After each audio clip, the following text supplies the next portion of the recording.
तो प्यारे बच्चों, 10th क्लास के एसएसटी के पहले लेक्चर में आपका बहुत बहुत स्वागत है। शुरुआत हम हिस्ट्री से कर रहे हैं। इसका सबसे बड़ा कारण यह है कि मेरे पास केवल इसी की बुक है।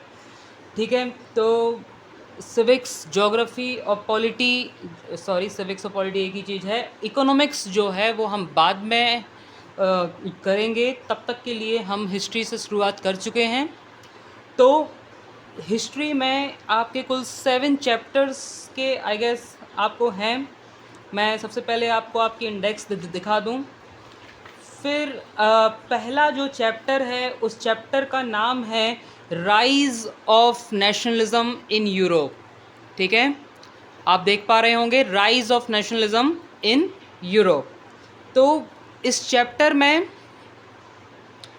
आपको इसके अंदर कुल 6 इसके उपभाग मिलेंगे, यानी इसके सब पार्ट होंगे और ये एक मेन चैप्टर है। इसे तुम ये कह सकते हो कि ये एक यूनिट है।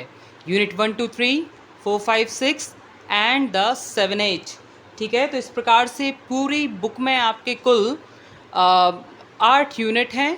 ठीक है, और पूरी बुक को कुल 3 पार्ट में बांटा गया है। तो पहले पार्ट में कुल 3 यूनिट हैं, जिसमें से पहले यूनिट में हमको यूरोप के बारे में पढ़ना है। इसमें 9th क्लास का बहुत कुछ ज्ञान आपके काम आने वाला है। जैसा कि 9th में हम ना के बराबर हिस्ट्री पढ़ी है हमने।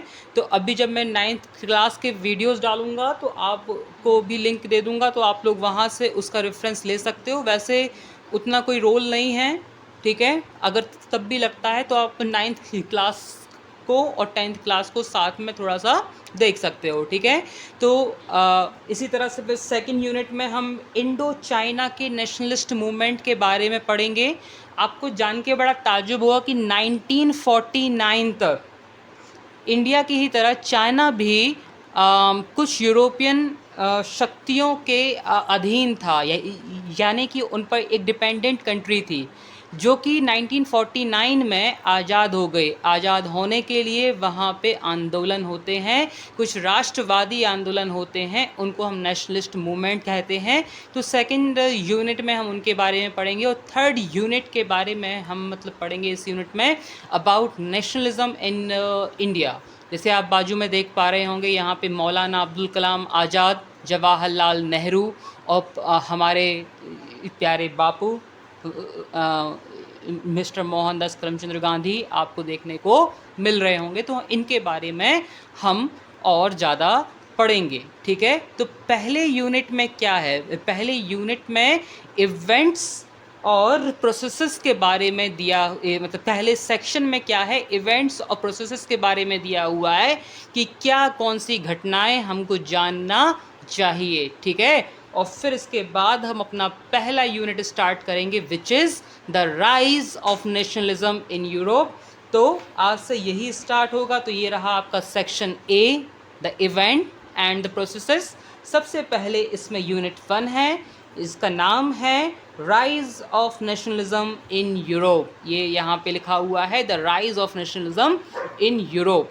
ठीक है, इसके अंदर इसके कुल 6 पार्ट हैं। पहले पार्ट का नाम है French revolution and the idea of the nation. ये 9th क्लास का पहला यूनिट था। आपको वहाँ से इसका रेफरेंस बहुत मिलेगा। जब मैं वीडियो अपलोड करूँगा 9th के, तो आप वहाँ से इसको देख लेना। फिर इसके बाद इसका जो 2nd पार्ट है वो स्टार्ट होगा in the name of the making of nationalism in Europe, जहाँ नेशनलिज्म का मतलब होता है feeling love for one's nation, यानी कि किसी राष्ट्र के प्रति अगर आप या अपने स्वयं के राष्ट्र के प्रति अगर आप में जो लव की भावना है, वो नेशनलिज्म की उसका मीनिंग होता है। इसके बारे में हम पढ़ेंगे। फिर इसके बाद जो 3rd यूनिट आएगा, that will be the age of revolution. ठीक है, इसमें हम 1830 से लेके 1848 तक यूरोप के क्या हाल थे उसके बारे में जानेंगे। फिर इसका जो 4th पार्ट हमारे समक्ष आएगा तो उसमें हम जर्मनी और इटली के यूनिफिकेशन के बारे में पढ़ेंगे कि कैसे इसके पहले जर्मनी, जो कि प्रशिया नाम से मशहूर था, और उसे कैसे यूनाइट किया, और वहाँ के जो लोह पुरुष हुए हैं मतलब ये बिस्मार्क नाम से, उनका उसमें क्या रोल रहा है। इसी प्रकार से हम इटली का भी यूनिफिकेशन पढ़ेंगे। And then after visualising of nation आएगा कि कैसे एक राष्ट्र की पहचान होती है, इसके बारे में हम जानेंगे। ये जर्मनियाँ हैं, यानी कि इन्हीं के नाम पे जर्मनी का नाम पड़ा है। ये एक फैब्रिकेटेड, एक मनगढ़ंत किरदार है। जैसे आपके इंडिया में हम भारत माता का बहुत सम्मान करते हैं, भारत माता की जय बोलते हैं, वंदे मातरम बोलते हैं, और मतलब अपनी मतलब मातृभूमि को एक नारी, एक माँ का स्वरूप हम दे दिए होते हैं। उसी प्रकार से जर्मनी को भी हम फेमिनाइन जेंडर से शो करते हैं। ये है जर्मेनिया, ठीक है। तो यहाँ पे इनका एक पोर्ट्रेट है जो कि राइन नदी के किनारे है। ये यहाँ से एक नदी निकली है, इस नदी का नाम है राइन नदी। इसके किनारे आयरन यानी कि लोहे की मतलब बहुत बड़ी बड़ी माइंस रही हैं, और Germany in the sense of iron बहुत ज़्यादा स्ट्रॉन्ग रहा है, मजबूत रहा है। इसके बारे में हम जानेंगे, ठीक है। और फिर लास्ट पार्ट अगर कोई है तो वो आएगा नेशनलिज्म एंड इम्पीरियलिज्म। तो हम इसमें जानेंगे कि राष्ट्रवाद क्या होता है। फिर इसके बाद फिर आपका सेकेंड यूनिट स्टार्ट होगा, ठीक है, कि राष्ट्रवाद क्या होता है और इम्पीरियलिज्म यानी साम्राज्यवाद क्या होता है। तो आइए हम पहले अपना यूनिट का इंट्रोडक्शन देखते हैं, फिर बाकी के जो दिन रहेंगे तो हम डेली एक चैप्टर कवर करते रहेंगे, और एक या 1.5 हफ्ते में हम ये चैप्टर, ये यूनिट पूरी फिनिश करेंगे। तो सबसे पहले आप ये ड्राइंग देखो, ठीक है। इस ड्राइंग का नाम है dream of world wide democratic and social Republic. मैं इस यूनिट का आपको PDF सेंड कर दूंगा, मैंने डाउनलोड कर लिया है। And the pact between nations, a print prepared by Frederic Sorrieu 1848। Frederic Sorrieu के द्वारा इसको इस पूरी चित्रकारी को बनाया गया था। इसमें आप जर्मनी के झंडे देख पा रहे हैं, और इसी प्रकार से जो दूसरी यूरोपियन कंट्री हैं उनके भी आप झंडे देख पा रहे हैं, काइंड ऑफ इटली वगैरह, ठीक है। इनके बीच में क्या पैक्ट है इसके बारे में हमको जानकारी मिलेगी। हम फ्रांस का भी एक तरफ झंडा देख पा रहे हैं, ठीक है। तो ये सब आपके जीके में काउंट होता है कि आपको मालूम होना चाहिए कौन सी कंट्री। जैसे कि अभी रिसेंट में एक जनरल नॉलेज है बच्चों, आप लोग जीके डेली मतलब पढ़ा करो। यूट्यूब पे कुछ चैनल्स होते हैं जैसे कि ज्ञान जरा हटके, स्टडी IQ, अनअकैडमी, है ना। तो इनको सब्सक्राइब कर लो। एक वो खान सर की अकेडमी है ना। तो इनको क्या करो, सब्सक्राइब कर लो, तो आपको जीके जो है वो प्रॉपर मिलता रहेगा, और पढ़ने में आपका इंटरेस्ट जो है वो बना रहेगा, ठीक है। तो अभी ऐसे रिसेंट में एक जीके है कि जो अपने मतलब प्रेसिडेंट नेतन्याहू हैं, जो कि इज़राइल के प्राइम मिनिस्टर हैं, sorry not president, prime minister हैं, उन्होंने गाजा स्ट्रिप पे अटैक कर दिया है। वहाँ एक अतिवादी संगठन है जिसका नाम हमास है, जो कई सारी आतंकवादी गतिविधियां करता रहता है, और करने के बाद वो सुरंगों में छिप जाता है गाज़ा स्ट्रिप में। गाज़ा भी इज़राइल का ही पार्ट है, और वो वहाँ छिप जाता है। उससे अपने मतलब कंट्री को उससे मुक्त करने के लिए प्राइम मिनिस्टर नेतन्याहू ने बहुत सारे एयर स्ट्राइक वगैरह किए हुए हैं। जैसे हमारे इंडिया में मतलब बालाकोट स्ट्राइक किया था हम लोगों ने पाकिस्तान में, फिर अभिनंदन जी वहाँ पे मतलब गिर गए थे, और हमने F-16 भी गिराया था, राइट, ओके। तो इन सब चीज़ों के बारे में आपको मतलब जीके नहीं मिलेगा। तो प्राइम मिनिस्टर नेतन्याहू ने क्या किया है कि 25 नेशंस को उनके झंडे वगैरह दिखा के शुक्रिया अदा किया है। उसमें इंडिया के झंडे का नाम कहीं से कहीं तक नहीं है, ठीक है। तो कई मायनों में मतलब आलोचना भी हो रही है उनकी, हमारे देश के नेताओं की भी आलोचना हो रही है कि और कर लो सपोर्ट, उन्होंने आपको याद भी नहीं किया। तो इस तरह की कई सारी कमेंटबाजी हो रही हैं, ठीक है। मैं मतलब ट्विटर में जुड़ा हुआ हूँ, तो मैं तरह तरह के उनके लोगों के ट्वीट्स वगैरह देखता रहता हूँ। तो it's a source of knowledge, ठीक है ना। नॉलेज हर तरफ से बरस रहा है, बस ज़रूरत है कि हम उसको बटोर लें। तो भैया जी यहाँ पे आपको दिख रहा है, यहाँ लिखा है फ्रेटर्निटी, फ्रेटर्निटी का मीनिंग होता है थोड़ा सा फेडेड पिक्चर है, क्योंकि ये बुक जो है वो बहुत पुरानी है, ठीक है। इस बुक को 7-8 साल हो गए मेरे पास, तो ये बुक बहुत पुरानी है। तो यहाँ पे मतलब फ्रेटर्निटी लिखा है, इसका मीनिंग होता है ब्रदरहुड, मतलब ये जो भाईचारे की जो मतलब वो होती है कि आप आपस में मिलके रहना वाली जो फीलिंग होती है वो होती है फ्रेटर्निटी, ठीक है। तो इसमें कई सारे एंजल्स आपको ऊपर दिख रहे हैं और नीचे लोगों का एक संगठन आपको देखने को मिल रहा है। इस संगठन के बारे में लोगों का एक जुलूस निकल रहा है, एक प्रोसेसन निकल रहा है कि कैसे पूरे विश्व को एक डेमोक्रेटिक कंट्री, एक यूनिट में चेंज किया जाए और कैसे कई सारे राष्ट्र अब आपस में एक हो रहे हैं। देखो फिर जर्मनी का झंडा, ठीक है ना। तो इस प्रकार से ये चीज़ बताई गई है। कुछ नए शब्द भी इस यूनिट वगैरह में आने वाले हैं, जैसे कि एब्सोल्यूट, क्या एब्सोल्यूटिस्ट मतलब क्या होता है इसका कि लिटरेरी अ गवर्नमेंट और a system of rule that has no restraint on the power exercised. In history, the term refers to the form of monarchical government that was centralized, militarized and repressive. यानी जब कोई चीज़ की absolute power होती है तो उस power को हम एब्सोल्यूटिस्ट कहते हैं। तो इसमें क्या होता है कि एक गवर्नमेंट रहती है, एक रूल रहता है। अब थोड़ा सा आपको क्लियर दिखा होगा। तो इसमें क्या होता है कि पूरी पावर एक बंदे के हाथ में होती है, ठीक है। वो एक मोनार्कियल गवर्नमेंट का एग्जाम्पल होता है। फिर इसके बाद अगला वर्ड यूटोपियन दिया हुआ है, यानी अ विज़न ऑफ द सोसाइटी, एक ऐसा दिवा स्वप्न, ठीक है, एक ऐसा सपना जिसमें आपने थोड़े से चरित्रों और आइडियल ड्रीम की मतलब बात की हुई हो, भले ही ऐसा हो पाना संभव है कि नहीं है। तो ऐसा एक वर्ड कहलाता है यूटोपिया, ठीक है ना। एक ऐसा सपना जिसमें आप कुछ डिफरेंट, कुछ बहुत आइडियल मांग बैठते हैं, ठीक है।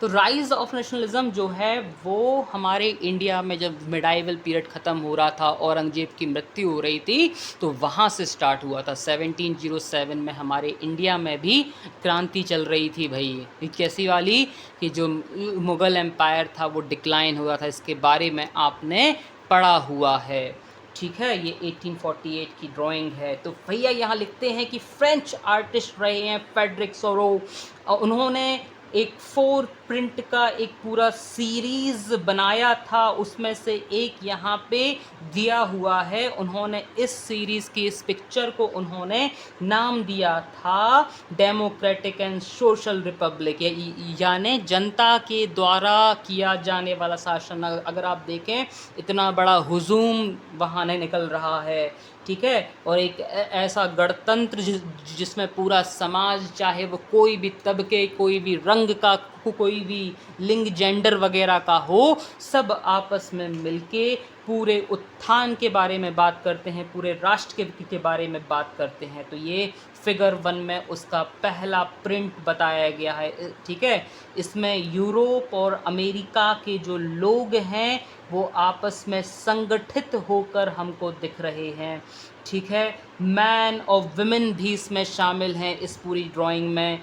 कई सारे उम्र के लोग, कई सारी जेंडर के लोग, जेंडर सिर्फ 2 ही होती हैं, वैसे तो थर्ड जेंडर भी आप जानते हैं। तो वो सब मिलके साथ आ रहे हैं, ठीक है। एक लंबी मतलब मार्च हो रही है, एक लंबी जुलूस यानी प्रोसेसन निकल रहा है और जाकर श्रद्धांजलि दे रहे हैं स्टैचू ऑफ लिबर्टी के सब सामने से वो होकर निकलते हैं, आज़ादी की मूर्ति के सामने से होकर निकलते हैं। तो उसको वो पैट्रनेज यानी कि होमेज यानी कि एक तरह से श्रद्धांजलि टाइप की दे रहे हैं, ठीक है। As you would recall artist of time of French revolution personified liberty as female figure, जैसे कि आपने 9th में आपको मैंने बुक तो दी थी, आप अगर वहाँ देखें तो वहाँ देखना कि स्वतंत्रता को फेमिनाइन जेंडर से शो किया है। जो आज़ादी है उसको एक फीमेल फिगर नाम दे रखा है उन्होंने 9th में, ठीक है। तो here you can recognise the torch of enlightenment. यहाँ आप एक जगह टॉर्च ऑफ एनलाइटनमेंट को भी अगर आप देखते हैं, आप सब ने स्टैचू ऑफ लिबर्टी देखा होगा जो कि न्यूयॉर्क में है। वहाँ पे लिबर्टी के मतलब उस मूर्ति के हाथों में एक मशाल होती है। वो जो मशाल है वो ज्ञान का प्रतीक है, और उसके हाथ में कुछ बिल बुक, कुछ रूल बुक या कोई बुक होती है जो अपने आप में प्रतीक है चार्टर ऑफ राइट्स का, यानी कि एक ऐसे अधिकारों के कलेक्शन का जो कि इंसान के अधिकार हैं, जो उसको आज़ादी से रहने के लिए प्रेरित करते हैं। और साथ में वो ये भी बताते हैं कि कैसे मोनार्कियल पावर शैटर हो रही है, गिर रही है, टूट रही है, और कैसे अब एक इंडिविजुअल की महत्वता जो है एक ग्रुप में बढ़ रही है, और उसको हक है आज़ादी का, ठीक है। तो इन सोरो यूटोपियन विज़न, तो मतलब जो मिस्टर फ्रेडरिक सोरो हुए हैं, उन्होंने अपने इस सोचे हुए दिवा स्वप्न को बहुत ही विशाल मात्रा में सोचा है, और उन्होंने बताया है कि जो एंजल्स हैं वो भी अब इंसानों का सपोर्ट कर रहे हैं और उनको आज़ाद रहने का मतलब प्रतीक शो कर रहे हैं, ठीक है। तो ऐसे एक सपने की बात हो रही है, और धीरे धीरे ये जो जुलूस है ये स्टैचू ऑफ लिबर्टी से होते हुए यूनाइटेड स्टेट्स से होते हुए आपका स्विट्ज़रलैंड आते हुए फिर फ्रांस में दाखिल हो रहा है, और फिर सब लोग मिलके मतलब उनके हाथों में झंडे हैं जो कि 3 कलर से मिलके बने हुए हैं, ट्राई कलर हैं, वो एक स्टैचू के हाथ में हैं, ठीक है। तो ये तरह तरह के मतलब उन्होंने इस तरह की मतलब मूर्तियाँ दिखाई हैं, ठीक है। ऐसी तो कोई मूर्ति नहीं दिख रही, लेकिन ये सिर्फ एक भाग है, इसके ऐसे कई सारे और भाग होंगे। तो उसमें जो झंडे हैं तो उसमें देखो आप, इसमें भी ट्राई कलर हैं, ठीक है। तो हम आगे बढ़ते हैं, तो वो उसमें है। और फिर she is followed by the people of Germany, और वहाँ पे उसके निकट जर्मनी के लोग पहुँच रहे हैं जिनके हाथ में काले, लाल और गोल्डन कलर का एक मिक्सचर वाला फ्लैग देखने को मिल रहा है। और रोचक बात ये है कि सोरो ने उस समय ये इमेज को क्रिएट किया जब जर्मनी को अपने एकीकृत होने वाली, अपने एक होने वाली, यूनिफाइड होने वाली एक कंट्री की महत्वता का ज्ञान ही नहीं था। जब मतलब फ्रेडरिक सोरो ने ये वाली पिक्चर बता दी थी, या उन्होंने एक स्वप्न देख लिया था कि अभी फ्रांस जो है वो मतलब डेमोक्रेसी के तरफ बढ़ा है, तो कल के दिन जो प्रशिया या जर्मनी है वो भी इसी डगर में आगे बढ़ेगा। तो उन्होंने इस तरह का वहाँ पे फ़ोटो दिखाया है, आप देखिएगा उसको पॉज करके उस या अपने मतलब PDF में आप उस फ़ोटो को देखिएगा, ठीक है।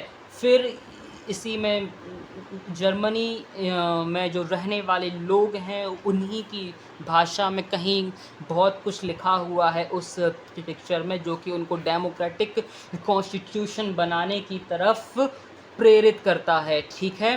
फिर following the German people are the people of Austria, the kingdom of two Sicily, Lombardy, Poland, England, Ireland, Hungary, Russia, और जर्मनी के लोगों के पीछे पीछे ऑस्ट्रिया के लोग, टू सिसिलीज के पीछे के लोग। ये पहले इटली का मतलब इटली से ये भाग अलग था, लेकिन अभी जाके एक है, ठीक है। लॉम्बार्डी, पोलैंड के लोग, इंग्लैंड के लोग, आयरलैंड के लोग, उन सब के धीरे धीरे पीछे आ रहे हैं। From the heavens above Christ saint and angels gaze upon them, और ऊपर से जहाँ पे उस समय परमेश्वर क्राइस्ट बैठा हुआ है उनके पास कई सारे संत और कई सारे एंजल्स हैं, वो ऊपर से जर्मनी, पोलैंड, इंग्लैंड की जनता को घूर रहे हैं, या एक तरह से प्रेम से निहार रहे हैं और उनको बढ़ता हुआ देख रहे हैं स्वतंत्रता की तरफ, ठीक है, तो वो इस पिक्चर में बताया हुआ है। This chapter will deal with many of the issue. यहाँ पे पूरा प्रीफेस जमाया जा रहा है। ये चैप्टर आगे जाके पूरा जो सौरों का जो एक तरह से दवा स्वप्न था उस पर, या जो यूटोपियन ड्रीम था उस पर पूरा जिक्र करेगा। आप जानेंगे कि कैसे फ्रीडम का महत्व किसी कंट्री के लिए बढ़ जाता है, आप इस चीज़ के बारे में जानेंगे, ठीक है। और कैसे फिर धीरे धीरे वो कंट्री का विकास होता है, वो कंट्री मॉडर्न स्टेट में आती है, जब उसको एक राष्ट्रवादी एक स्टेट मिल जाती है, उसको एक एग्जिस्टेंस मिल जाता है, अस्तित्व मिल जाता है आज़ाद रहने का, तो वो कैसे उस स्टेट का धीरे धीरे डेवलपमेंट होता है और वो फिर मॉडर्न स्टेट की तरफ आगे बढ़ती है। इसके बारे में आपको जानने को आगे के लेक्चर्स में या चैप्टर्स में आपको मिलने वाला है, ठीक है। और वो बहुत ही यादगार कुछ पहलुओं के बारे में जिक्र करेगा कि कैसे 19वीं सेंचुरी में लोगों ने अपनी आज़ादी के लिए समय समय पर प्रयास किया है। यहाँ एक सेक्शन है, section A, which is Ernest Renan what is a nation. इसके बारे में मैं पढ़ दूंगा, आप सुन लीजिए कि in a lecture delivered at the university Sorbonne in 1882, the French philosopher Ernest Renan outlined his understanding what makes a nation। तो एक सॉर्बॉन की यूनिवर्सिटी में 1882 में दिए हुए लेक्चर, जो कि लेक्चर दिया गया था एक फ्रांसीसी फ़िलासफ़र के द्वारा, एक जो एक दार्शनिक के हुए हैं जिनका नाम अर्नेस्ट रैनन हुआ है या फिर रैना हुआ है, जो कि 1823 से 92 तक थे। उनका विचार बताया गया है कि क्या चीज़ राष्ट्र को एक राष्ट्र बनाती है, इसके बारे में हम जानेंगे। और उन्होंने कहा था, उन्होंने एक प्रश्न किया था अपने उस स्पीच में या अपने द्वारा दिए गए एक ऐसे में, वो प्रश्न था quest सीक्वेन nation means what is a nation. ये उनके ऐसे का नाम था, टाइटल था। और उसमें रैनो ने मतलब कई सारे पहलुओं को पर बात करते हुए उन्होंने एक आलोचनात्मक ऐसे लिखा है कि राष्ट्र को राष्ट्र क्या बनाता है और उसे कौन सी चीज़ कमज़ोर कर देती हैं, भाषा की विविधता उसे कमज़ोर कैसे कर देती है, जो रंग भेद है, रेस यानी कि रंग भेद, रेस का मतलब दौड़ नहीं होता है, धर्म और टेरिटरी जो है, जो क्षेत्रवाद और धर्मवाद है, वो कैसे एक नेशनलिज़म की फीलिंग पर अपना असर डालता है। साथ ही साथ फिर उन्होंने ये भी बताया कि कैसे एक नेशन को स्ट्रॉन्ग बनाने के लिए जोश, बलिदान और उसके प्रति अथाह भक्ति मायने रखती है, और कैसे जो लोग इन्हीं सब फीलिंग में, एंडीवर, सेक्रीफाइस और डिवोशन की फीलिंग में अपनी तन मन धन लगा बैठते हैं एक देश को, एक राष्ट्र को डेमोक्रेटिक रिपब्लिक बनाने के लिए, जो कि हमारे देश में भी भगत सिंह, महात्मा गांधी, सुभाष चंद्र बोस जैसे लोगों ने अपना योगदान दिया। तो इन सब के बारे में हम यूरोपियन पर्सपेक्टिव से जानेंगे कि कौन कौन लोग ऐसे हुए जिन्होंने इस तरह के बलिदान वगैरह दिए। फिर इसी प्रकार से जनता के समक्ष होने वाला प्लेबिसाइट भी हम आगे की यूनिट में जानेंगे, जहां प्लेबिसाइट का मतलब होता है कि एक राष्ट्र के लोगों के द्वारा की जाने वाली वोटिंग की वो क्या जानते हैं, वो क्या चाहते हैं, किस तरह से फैसला लिया जाए कि जो रूल है वो मोनार्कियल रहे या डेमोक्रेटिक हो जाए। तो उनकी राय वगैरह यहाँ पे मांगी जाती है। यहाँ न्यू वर्ड में भी प्लेबिसाइट का मीनिंग बताया गया है कि it's direct vote by the people of region are asked to accept और रिजेक्ट अ प्रपोजल, कि कोई एक प्रपोजल को एक्सेप्ट या रिजेक्ट करने करने के लिए जनादेश मांगा जाता है, जनों का आदेश मांगा जाता है। तो इन सब चीज़ों के बारे में हम आने वाले यूनिट में जानेंगे, अगले लेक्चर में जानेंगे, जिसका नाम प्यारे बच्चों होगा the French revolution and the idea of nation. आज मैं जो आपको PDF दूंगा उसको आप अच्छे से पढ़िए और अपने टेस्ट वगैरह को भी प्रिपेयर करते रहिए जो कि मैथ्स में होने वाले हैं। हम आपसे फिर मुलाकात करेंगे। Bye bye.